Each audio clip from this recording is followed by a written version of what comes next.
আমি তোমাদের কাছে চলে এসেছি আজকে একটা নতুন রান্না নিয়ে।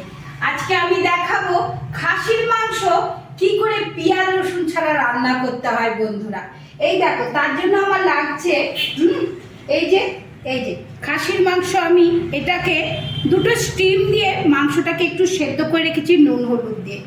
আর এটা সেদ্ধ জলটা আর একটু রেখেছি আমি এইরকম চর্বি।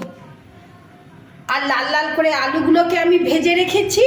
আর এইখানে রেখেছি শুকনো লঙ্কা, ফোড়নে দেবো শুকনো লঙ্কা, তেজপাতা, আর আমি এরম দেবো গরম মশলা, গোটা গরম মশলা। আর এই মশলাটাতে আছে বন্ধুরা শুকনো লঙ্কা বাটা, জিরে বাটা, ধনে বাটা, আর আদা বাটা আছে এর মধ্যে, আর টমেটো পেস্ট আছে। আর এই নুন হলুদ পরিমাণ মতো দিতে হবে, তেলও পরিমাণ মতন। তেল আমার আরেকটু লাগবে বন্ধুরা। এই দেখো, তেল আমি গরম হতে দিয়েছি। আর তেল এই একটু এই রান্নাটা একটু তেল তেল হবে বন্ধুরা। এই দেখো, আমি প্রথমে দিয়ে দিলাম তেল, তারপরে আমি দেব এই ফোড়ন দেবো। এই শুকনো লঙ্কাটা আগে দেবো আমি শুকনো লঙ্কা। তেলটা গরম হয়নি এখনো নাকি? ও কিন্তু দিয়েছি বাবা, বড় গ্যাসটা চাপালে হতো।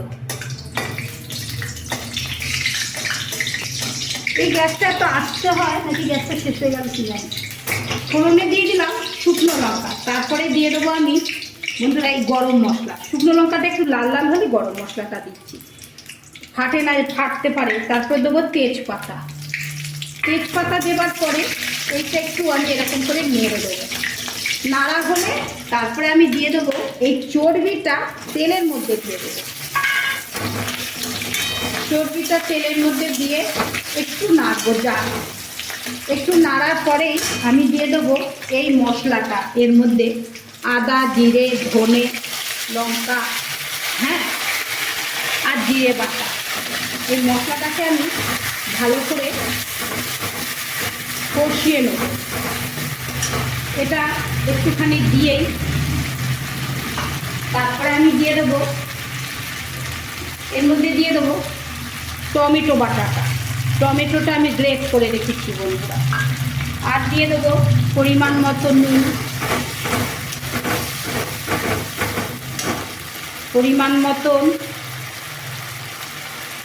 হলুদ। আমি সেদ্ধতে যেহেতু দিয়েছি তাই আমি একটু বুঝে দেবো যেটুকু লাগবে, পরিমাণ মতন দিয়ে দিলাম।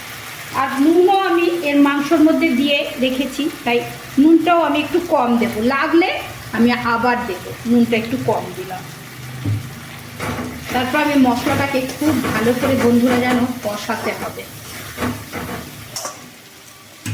কষাটা অনেকটাই হয়ে গেছে। এই দেখো বন্ধুরা কিরকম তেল ছেড়ে দিয়েছে।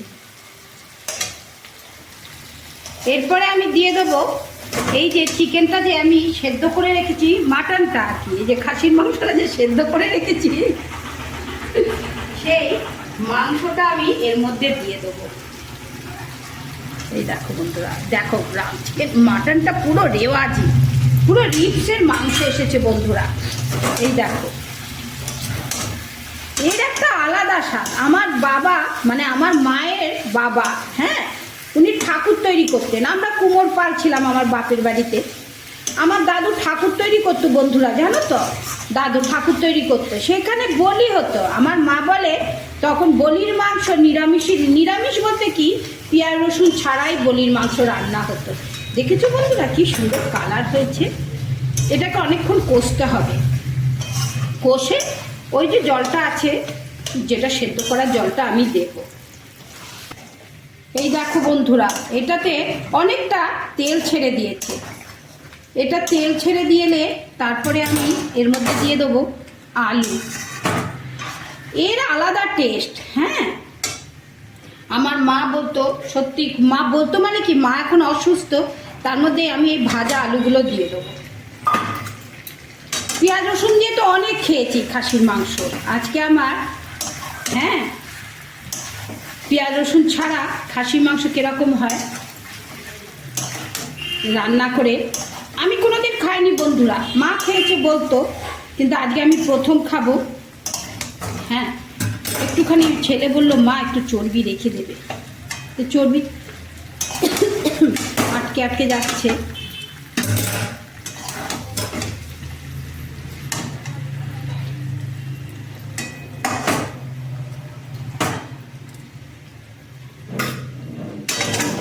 ছেলের জন্য একটু রেখে দিলাম। এইবার আমি বন্ধুরা জল দিয়ে দেবো। জল বলতে যেটা আমি সেদ্ধ করে মাংসর জলটা রেখেছিলাম সেই জলটাই আমি দিয়ে দিচ্ছি। জলটা সবটা দিয়ে দিলাম। দেখেছো কালার হয়েছে বন্ধুরা, বোঝা যাচ্ছে যে এর মধ্যে পেঁয়াজ রসুন পড়েনি। দেখেছো আজকে মানে এক কথায় মাটনটা জমে যাবে। এটা সেদ্ধ করে নিলে কি হয়, জলের পরিমাণটা ঠিক বোঝা যায়। এটা একটা সুবিধে। রেডি হয়ে গেল আমার পেঁয়াজ রসুন ছাড়া খাসির মাংস। এই দেখো বন্ধুরা, দেখেছো এই দেখো খাসির মাংস রেডি হয়ে গেল। একটু ধনেপাতা ছড়িয়ে দিলাম। এই দেখো রেডি হয়ে গেল আমার পেঁয়াজ রসুন ছাড়া খাসির মাংস। দেখেছো কিরকম কালারটা কিরকম হয়েছে বলো বন্ধুরা।